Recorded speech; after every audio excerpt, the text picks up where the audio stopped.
Olá, como vocês estão? Vamos falar um pouquinho sobre currículo. Vamos ver a concepção do professor Tomás Tadeu da Silva no livro Documentos de Identidade, uma introdução às teorias do currículo. Logo no início, ele começa comentando que o currículo ele é fruto de uma visão muito mais profunda do que simplesmente a construção de conteúdos. Ele é um discurso que reflete o momento histórico em que ele foi construído. E, portanto, a sua essência se baseia em três fatos, em três pontos importantes. Primeiro, conteúdo, claro, não podemos deixar de lado. Segundo, os procedimentos que se aplicam a esses conteúdos. E qual é a cultura, qual é o momento histórico, qual é a formação que eu quero estar criando, qual é a ideia de ser humano que eu quero estar formando, qual é a necessidade da sociedade a quem eu estou respondendo aquele tipo de educação que eu estou construindo. Enquanto conhecimento prático, a teoria do currículo ela surge no início do século XX. Um pensador chamado Bobbitt, um pedagogo, tentando organizar a forma como se ensinava, começa a escrever um livro chamado De Currículo.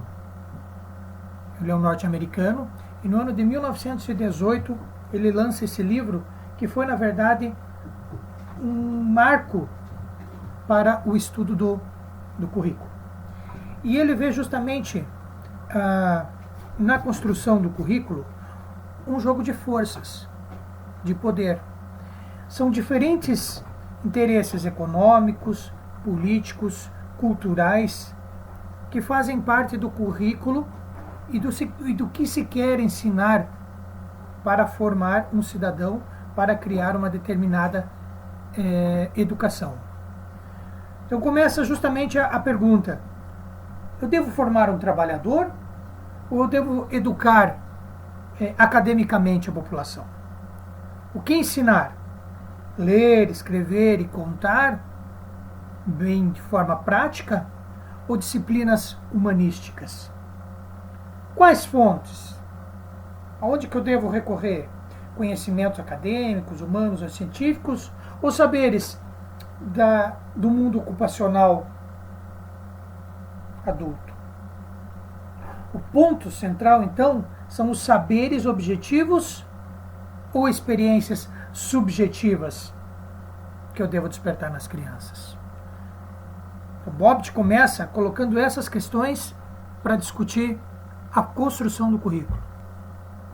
Além de lançar essas perguntas, ele começa a dar sua resposta. E então, ele, baseado nos conhecimentos administrativos de Taylor e o Taylorismo, que foi justamente a divisão, o início da divisão do trabalho, ele pensa a educação também como uma fábrica, como uma indústria. A educação, tal como a usina de fabricação de aço, é uma responsável pelo processo de moldagem. Então, ele entende a escola como uma fábrica. E, portanto, a palavra-chave é eficiência. A educação deve funcionar com os princípios administrativos buscando a eficiência. A escola é uma empresa comercial ou industrial, segundo a visão de Bobbitt. O sistema educacional deve, primeiro, especificar os resultados que pretende obter. Onde eu quero chegar com essa educação?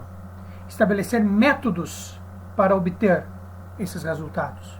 Como é que eu vou chegar a esses resultados? São os métodos. E depois de toda a atividade aplicada, você tem que mensurar, medir quais foram os seus objetivos, alcançados ou não. De certa forma, dizer, tive sucesso na aplicação do método, buscando aquele resultado, e os objetivos são habilidades necessárias para exercer as atividades da ocupação da vida adulta. Portanto, para Bobbitt, começamos com a ideia do currículo tradicional, aquele voltado para a formação da mão de obra, com objetivos bem específicos e a escola se assemelhando a uma fábrica. Outro pedagogo, filósofo, pensador da época, chamado John Dewey, também escreveu uma obra chamada A Criança e o Currículo.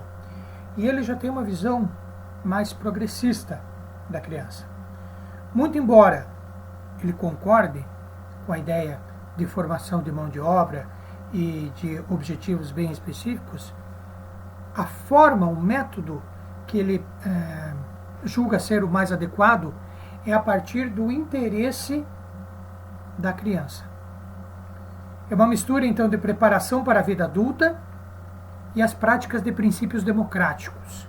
Então, é uma primeira forma de tentar ver princípios democráticos na educação. A necessidade do mundo adulto ditava, claro, o currículo, mas ele deveria ser explorado de maneira espontânea e com uma certa cientificidade, uma profundidade, mapeando as habilidades necessárias para a vida adulta e aplicando da maneira que a criança tenha mais interesse por esses conhecimentos. O terceiro pensador que nós temos, que completa o currículo tradicional, é o pensador chamado Ralph Tyler, que em 1949 escreveu uma obra colocando 4 questões básicas que seriam o paradigma para a formação de um currículo. O primeiro deles diz em relação aos objetivos. Quais objetivos a escola deve atingir? Segundo paradigma, diz nas experiências que eu devo utilizar para alcançar esses objetivos. Segundo paradigma. Então, primeiro, objetivos. Segundo, as experiências. Terceiro, como usar esses objetivos de forma eficiente. E quarto, como eu tenho certeza que todo esse processo teve resultado. O dado novo do Tyler é que ele usa um estudo, uma forma de estudar os aprendizes.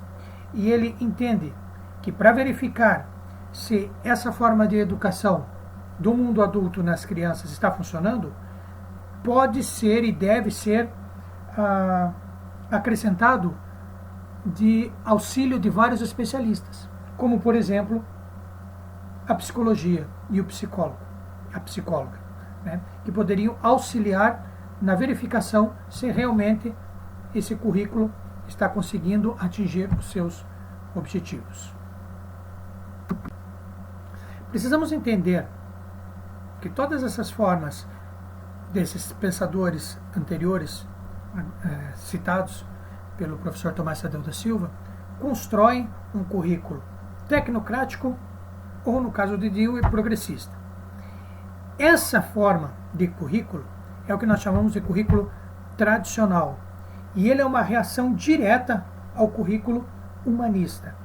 Currículo que era ensinado desde a Idade Média até o início da Idade Moderna. De um lado, o currículo tradicional, nós temos um conhecimento prático, para a vida prática, para a formação de mão de obra.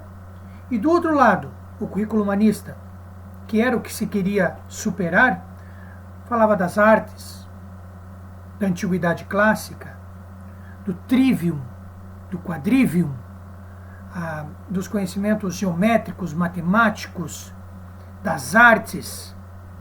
Esse era o currículo que queria se superar, justamente porque não se via aplicabilidade na vida adulta da criança. Então, o currículo tradicional faz um ataque direto ao currículo humanista, no sentido de ultrapassá-lo, deixá-lo para trás. Ele ataca a suposta abstração e inutilidade do currículo humanista. Estudar grego para quê? Estudar latim para quê? Né? Aprende-se a língua vernácula. Pronto. Então, de certa forma, todos eles, inclusive o progressista, atacam o distanciamento do conhecimento clássico da realidade da criança e do jovem. Então, esse currículo do início do século XX é o currículo tradicional que supera o currículo humanista.